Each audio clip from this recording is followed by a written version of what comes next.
Hi and welcome to another video. My name's Megan. If you're new here, welcome. I'm a Hatha yoga teacher based in the UK.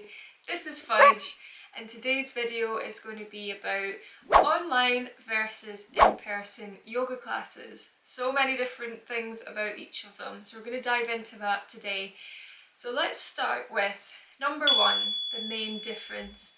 So the main difference between online classes and in-person classes is online requires access to technology. You're doing it on a computer, you need access to Zoom, for instance, if that's what the teacher uses. That's what I personally use.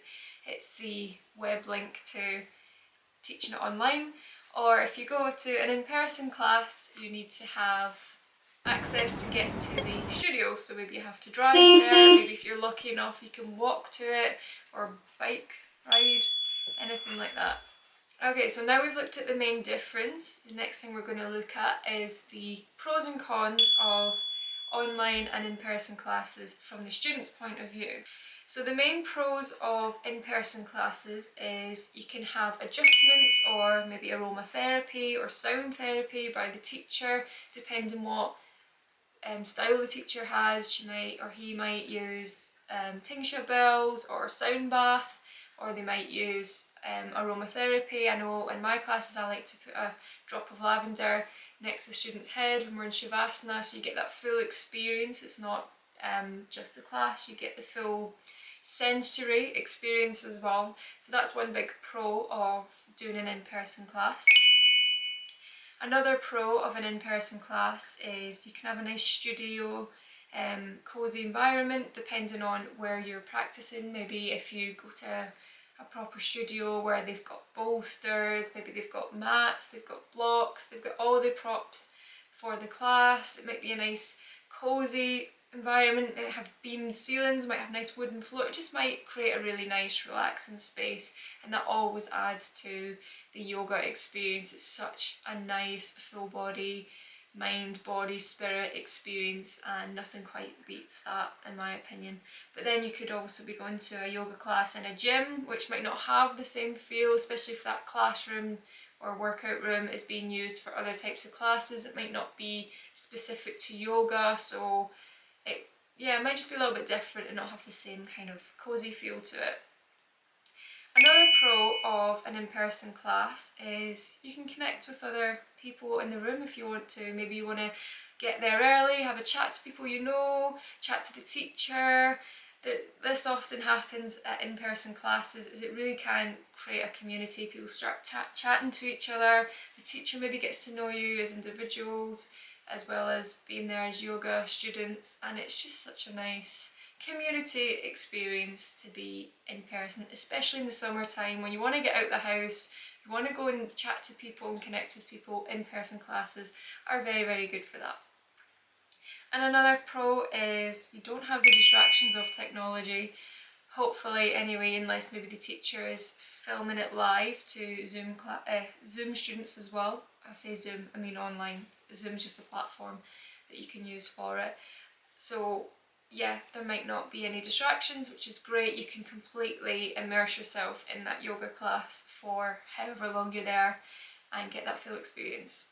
Pros to online classes now is you can do it anywhere within reason, as long as you have a bit of space and you've got access to technology. So say you're going away one week and you're not going to be in the same location, you can still carry on if you want to.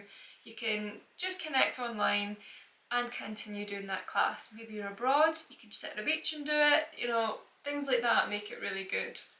Also, another pro to doing it online is you can make your own little studio. So depending where you're practicing, if you've got a little bit of space at home, you can create your own little cosy environment at home. I will link a video that I've done previously on creating a home studio. So if you do have this space, just create a nice cosy corner at home. And another good thing about that is you can go and use it whenever you want. You don't have to go to a class to use it, so it gives you that full yoga experience. It can make it more of a lifestyle rather than just a class. And also you can connect to people all over the world. It's another really big pro of doing online yoga. You might meet people that are in a completely different country and you can all connect the same way. You can still chat to people if you want to. The teacher may make time at the beginning and the end of the session to chat amongst yourselves like you would do in an in-person class, but it would just be online, so you have also got that community environment as well.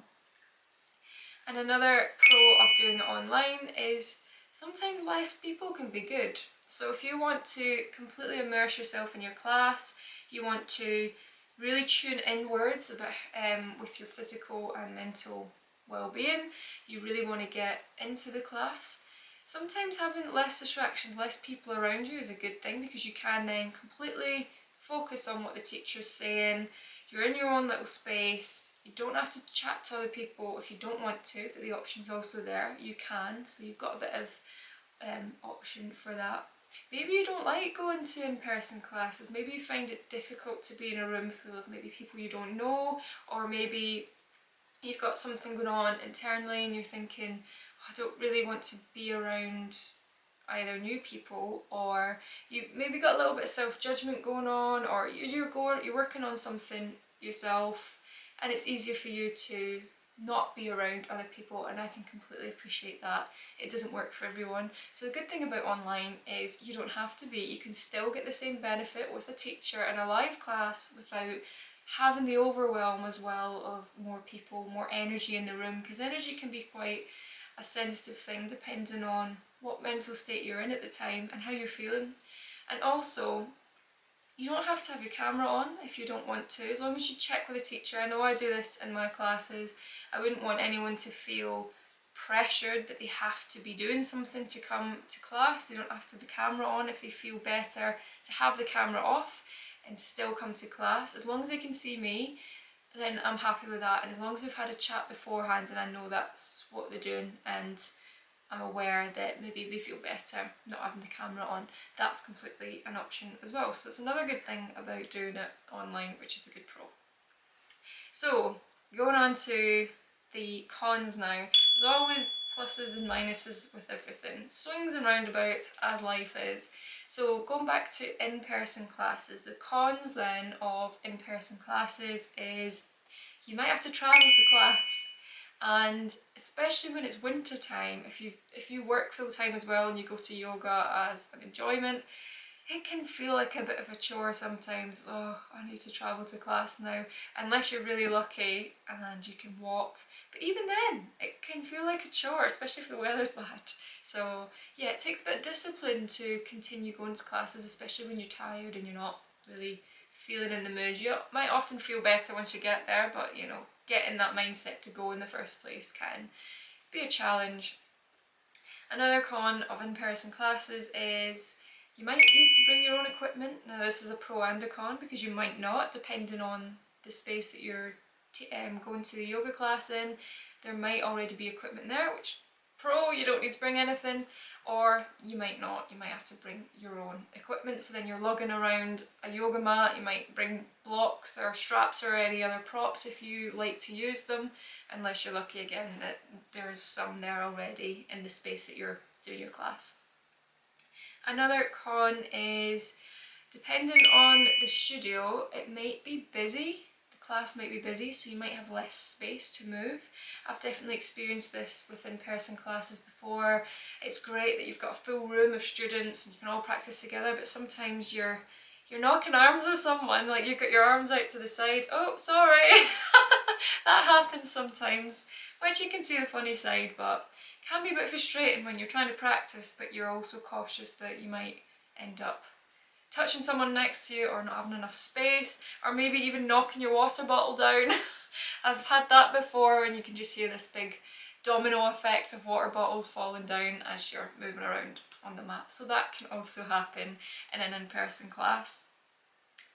Another con of an in-person class is it's more distracting with other people there. Sometimes it can be, especially depending on the energy of the room. People can get really into it, or they might be chatting or whatever, or the teachers maybe focusing on one person more than the other, just trying to blend in with everybody. It can be distracting, but at the same time it can also be a pro. So a lot of these kind of interlink. So now moving on to the cons of online classes. So con number one being you can't get adjustments or aromatherapy or sound therapy or anything from the teacher. Well, saying that, you can maybe get sound therapy. You can. I still use little tingsha bells for the shavasana, so you can still hear it online, but the smell side of things, yeah, you can't do that unless you chat to the teacher and the teacher recommends maybe getting something like a little essential oil and then placing it next to your mat or whatever when you're in the class, but you just need to have that self-discipline to really do it yourself. You haven't got the teacher there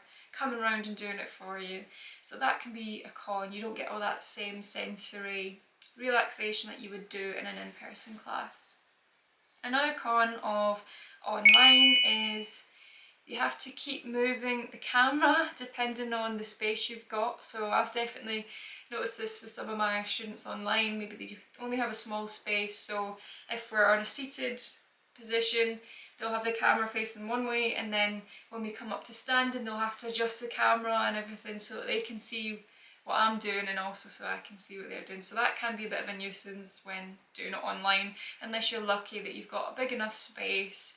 You can put your camera or your laptop in one area of the room and you can just keep watching what the teacher is doing. You don't have to keep moving around. But that can also be an issue in in-person classes, especially depending where you are in the room, having to keep looking up and seeing what the teacher's doing. So yeah, pros and cons again, that go swings and roundabouts. And another con of online is you might need your own equipment. Well, you will need your own equipment. You haven't got anyone in the room there to give it to you. So yeah, you will probably have to invest in a yoga mat. You don't have to get an expensive one. I've also done a video on this before, so I'll link it below. But yeah, you'll have to have your own equipment. Although saying that, you don't have to go and buy a really expensive mat. If you have got a comfortable space at home, you can do it on a rug or carpet, but it is better to have a mat if you can. It just makes experience that little bit safer. You have the grip then of the mat, you're not worried about sliding or anything on a rug or a carpet. But I do also appreciate that it can be an investment and you don't want to have to invest all the time to get started. So to begin with, you don't need it, but I think if you can do it often, then it's definitely worth investing when you can. Okay, so we've touched on the pros and cons of online and in-person classes.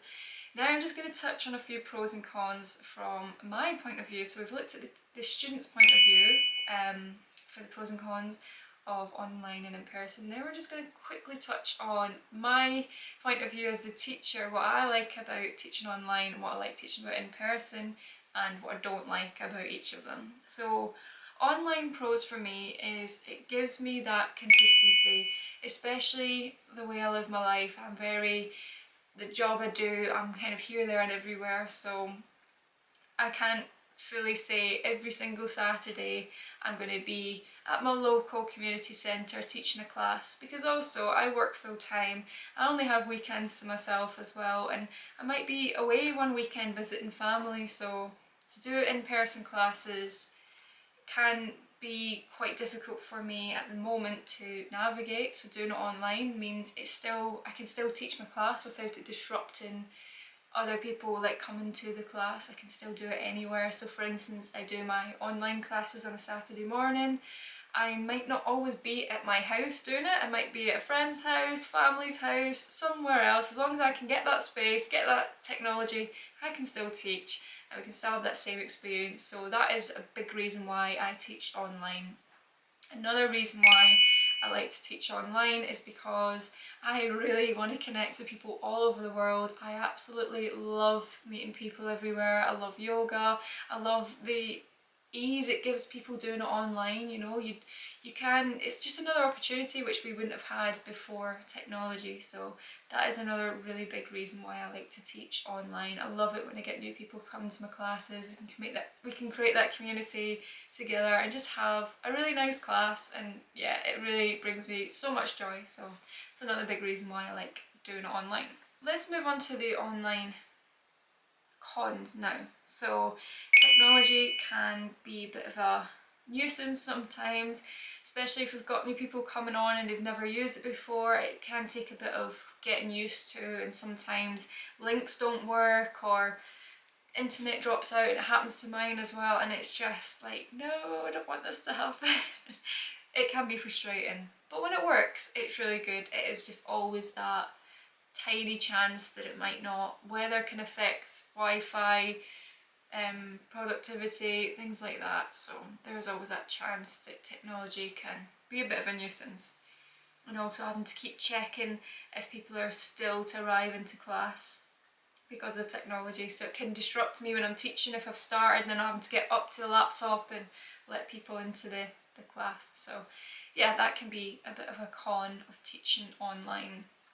And another big con for me teaching online as the teacher, I really find it hard to cue sometimes, so I've got to be really on point with my verbalisation, because I can't walk around the room and adjust people, or you know, show it, like explain it in a different way, maybe just like move a hand or something like I would in person. Got to be really on it with how I explain it, and also depending on the angle that people are sitting at or practicing at, I can't always see what they're doing, so I'm like blindly leading a class, and it can be quite tricky. It really is a skill, and yeah, I'm just hoping that everyone's still getting something from it. I do often say, please give me feedback if it's not working. If something is working, let me know, because I can't tell otherwise. I'm just going by what you say to me, really. But I think it works well, and you know, we have a regular group, so it's getting there, and it's a good class. But these are just little hiccups that can happen with teaching online. So in-person pros now for me, which I absolutely love as a teacher, is can chat to people face to face. I love chatting to people, I love getting to know people, I love hearing about people's weeks. I like just getting the vibe of the room, you know. You can read a room better, I think, when you're in person. You get that vibe, don't you, that energy that we talk about. And you can tell if people are tired, and I might adjust the class differently. And it's not that you can't do it online, but you just have to be looking at the screen more, and especially if people don't have cameras on, then it's really hard to know. I can't tell what mood or how people could be feeling. So yeah, in person is good for that. You can get a real sense of the room, and I can adjust the class depending on what people need. And it's not that I can't do it it's not that I can't do it online, it's just a different skill, and it's a bit harder to gauge sometimes. And another thing about teaching in-person classes that I love is I can make adjustments. I can come round and use my smells, my lavender, I can spray the room at the beginning, I can create that environment, that cosy, safe environment, which I absolutely love doing in person. And I love it especially in the summertime when I can do outdoor classes as well, getting the fresh air, getting to nature. So there's lots of different things you can do in person that it's just a little bit more than you can do online sometimes. So the cons of in-person classes, it's travelling. Travelling can be tricky, especially as a teacher, having to go here, there and everywhere. So I could be on the road driving to different classes. Also, it means I could be late if there's traffic or anything like that, whereas in online I don't really have that issue. As long as my internet's working, I'm there, I'm on time. And also with travelling, it means that I have to get there early as well, so setting up the room takes time, carting all the equipment, that's a big thing as well. As a con for doing in-person classes, it's having to bring all that stuff with me. And also, depending on the size of the class, I might need to shout or use a headset, because it's hard for everyone to hear, and I do speak quite softly, so I need to make a conscious effort to make sure people can hear me. So that's another thing about teaching in person, which can be a bit of a challenge, whereas if it's online, I don't need to shout, you can hear it through the computer, so that's another good thing. So now we've looked at the differences between online and in person, and the pros and cons from the student's point of view and from the teacher's point of view. Now we're going to look at which is best for me as a student, talking from the student's perspective. What is best for you to do, online classes or in person? And to be honest, I'd say both. It's very much dependent on what you're wanting from it at the time. So we'll discuss all the pros and cons, they all kind of interlink, but to be honest, I would say Online is good when you've got less time, maybe you're more tired, or you practice a lot and you like to keep doing different styles of classes. You might find other teachers online that you don't have anybody local to you, so you can continue practicing without having to be in a physical studio to do it. If you can't be bothered to travel, or you live in a remote area, or you don't drive, it could be all sorts of reasons. Online is good for that sense, where you can just log in and do your yoga class without having to worry about travelling. Also, online is a different discipline. If you know you love yoga and you're happy doing it online, you've got that space to yourself, you can just crack on and do it. In person's good for a full experience. Also, if you're new to yoga and you've never been before, it's a good way to get a sense of how you feel about it, and if you enjoy it, you can check your progress with the teacher. Whereas online, I guess it's a bit of a different discipline because you're tracking your own progress. Yes, the teacher can see you on the screen, but without seeing you in the room, it's sometimes harder to know. And like I said before, depending on the camera angle and everything, it's tricky to know the progress that students are making. I would recommend both for different reasons. They've both got their benefits and they've both got their conveniences whenever suits you. You can also do YouTube videos if you're at home, if you can't make it to a live class. That's another thing actually with online classes, they can be recorded, so if you can't make it live, you can get the recording and still do it in your own time, or you can go onto YouTube. I've got a few flows on my channel which you can check out. They're free, they're short flows, and you can do them whenever you want, whenever suits you, without having to rely on a live class that's available when the teacher is available as well. I think I've spoken enough about the differences between online and in-person classes. I hope this has been beneficial. Let me know if I've missed anything out, or if you've got any questions, put them below, or get in touch with me through social media. I'm on Instagram at holistic_meg_, or you can connect with me on YouTube, TikTok, a few different platforms. If you do decide you want to try an online class, you've never been before, you can come to my online classes. They're Saturday mornings, 9 AM till 10 AM British Summer Time, so they're filmed in the UK. If you can make it, please do come along, let me know. You can book it on my web link, bookwen.com/holisticmeg. Use the code BESTSELF at the checkout every Saturday 9 till 10 AM in the UK. Thanks again for joining me. If you've got any questions, do get in touch. Please like and subscribe to this channel if you enjoy my content. It really helps me out, it helps the channel out. And if you've got any suggestions, other videos you want to hear about, let me know. Take care, and thanks again for watching. Namaste everybody. See you later.